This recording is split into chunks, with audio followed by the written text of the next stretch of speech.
This dog bed was surprisingly simple to put together. The instructions are clear, illustrated, and only 6 steps, so I could see exactly how everything needed to go together before I started. I had this ready to go in under 10 minutes. The company sent it to me to test out. Here are all of the pieces right out of the box. All of the hardware is included along with the screwdriver, so everything you need is ready to assemble it. The frame pieces are made from MDF wood and have a really nice wood grain finish. As I started connecting everything, the pieces lined up perfectly and the instructions were easy to follow. There are not a bunch of complicated parts or steps, so assembly moves along really quickly. Something I noticed while putting it together is it becomes really sturdy the more screws you get in there and it becomes finished. Everything gets tightened down. It's not just a cushion sitting inside a lightweight frame. The finished bed has a solid furniture style design that feels substantial. I like this curve shape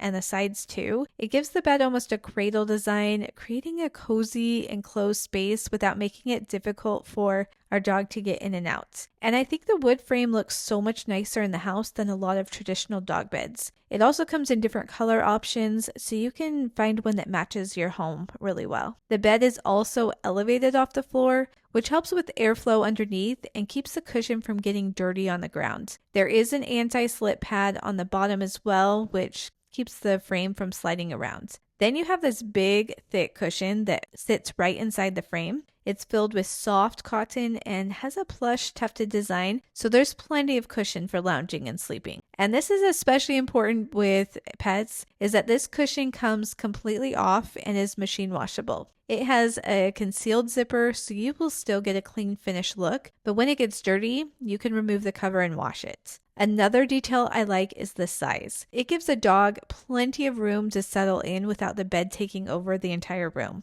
The open front makes it easy to step in and out, while the raised sides give them something to curl up against. I also like that the cushion is completely separate from the frame, so you can easily lift it out when you need to clean around or underneath the bed. And with the elevated design, you're not constantly moving the big floppy dog bed to vacuum and sweep underneath it. Here's the finished bed. I'm really happy with how it came together. The frame feels sturdy, the cushion is thick and comfortable, and I love that it's elevated without being too high off the ground. Plus, that wood curved frame gives it a really nice furniture style look that I don't mind having out in the house.